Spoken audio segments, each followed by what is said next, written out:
বেঁকে বসেছে ব্রডকাস্টরা, আর তাতে করে এই বিভাগে পড়েছে আইসিসি। সপ্তাহখানেক আগেও যারা কথা বলেছে জয় শাহের পক্ষ নিয়ে, তারাই আজকে কিনা নিয়েছে ইউটার্ন।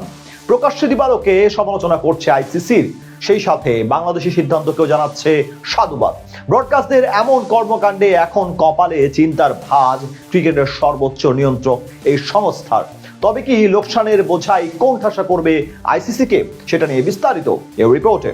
ক্রিকেট বিশ্বকাপ মানেই যে শুধু ব্যাট বলের লড়াই সেটা কিন্তু না। বিশ্বকাপ মানে হাজার হাজার কোটি টাকার ব্যবসা, আর সেই ব্যবসার মূলে শুধু একটা মাত্র ম্যাচ, ভারত বনাম পাকিস্তান। এই ম্যাচটা না হলে বিশ্বকাপ যেন মুকুট ছাড়া এক রাজার মতো। এতদিন আইসিসি ভেবেই নিয়েছিল সবকিছু তাদের হাতেই আছে, ভারত যা চাইবে সেটাই হবে। নিরাপত্তার অজুহাত দেখিয়ে ভেন্যু বদল করলে ছোট দেশগুলো মুখ বুজে সব মেনে নেবে, এটা ছিল পুরনো গল্প। কিন্তু এবারকার গল্পে অবশ্য আবির্ভাব হয়েছে নতুন এক চরিত্রের, যার নাম ব্রডকাস্টার। বিশাল এই আর্থিক মহাযজ্ঞের সাথে ব্রডকাস্টারদের নাম জড়িয়ে থাকায় নিজেদের খেয়াল খুশি মতো সিদ্ধান্ত নেওয়ার সুযোগটা কমেছে আইসিসির। বিশ্বকাপের টিভি সত্ত্ব কিনে বসে আছে স্কাই স্পোর্টসের মতো বড় বড় প্রতিষ্ঠান। ক্রিকেটের প্রেমে পড়ে তারা এই বিশ্বকাপে টাকা ঢালেনি, বরং বিপুল মুনাফা লাভের আশায় এত বিনিয়োগ করেছে। আর সেই মুনাফার সবচেয়ে বড় অংশ আসে ভারত পাকিস্তান ম্যাচ থেকে। এখন ধরুন সেই ম্যাচটা যদি না হয় তাহলে কি হবে?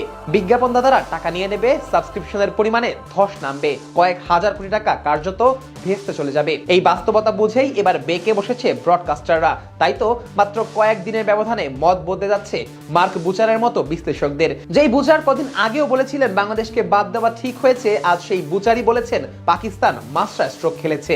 হঠাৎ কি এমন হলো যাতে এভাবে ঘুরে গেল ব্রডকাস্টাররা?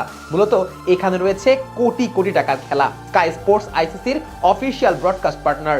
আইসিসির সাথে তাদের চুক্তির অঙ্ক প্রায় $300 মিলিয়ন।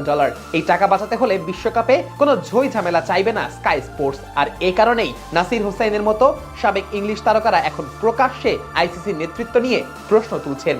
আইসিসি কি আদৌ নিরপেক্ষভাবে বিশ্ব ক্রিকেট চালাতে পারছে, নাকি সবকিছু এক দেশের ইচ্ছাতেই হচ্ছে? এমন প্রশ্ন করতেও এখন পিছপা হচ্ছে না ক্রিকেটের সব রথী মহারথীরা। এদিকে ইংল্যান্ডের সাবেক তারকা ক্রিকেটার নাসির হোসেন বলেছেন, ভারতীয় ব্যবসায়ীরা যেভাবে সারা পৃথিবীতে ফ্র্যাঞ্চাইজি দল কিনছেন তাতে ক্রিকেটের ভারসাম্য নষ্ট হচ্ছে। ভবিষ্যতে এই ফ্র্যাঞ্চাইজির ক্ষমতা ব্যবহার করে পাকিস্তান বা বাংলাদেশের ক্রিকেটারদের কোণঠাসা করা হতে পারে, এই আশঙ্কাও তিনি প্রকাশ করেছেন।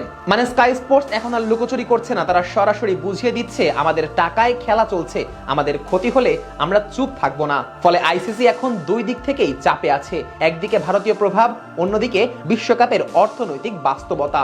এই প্রথমবার মাঠের বাইরের খেলায় আইসিসি নিজেই ব্যাকফুটে, কারণ ব্রডকাস্টাররা বেশ ভালো করেই জানে ক্রিকেট ছাড়া আইসিসি টিকবে, কিন্তু ব্রডকাস্টিং মানি ছাড়া বিশ্বকাপ টিকবে না।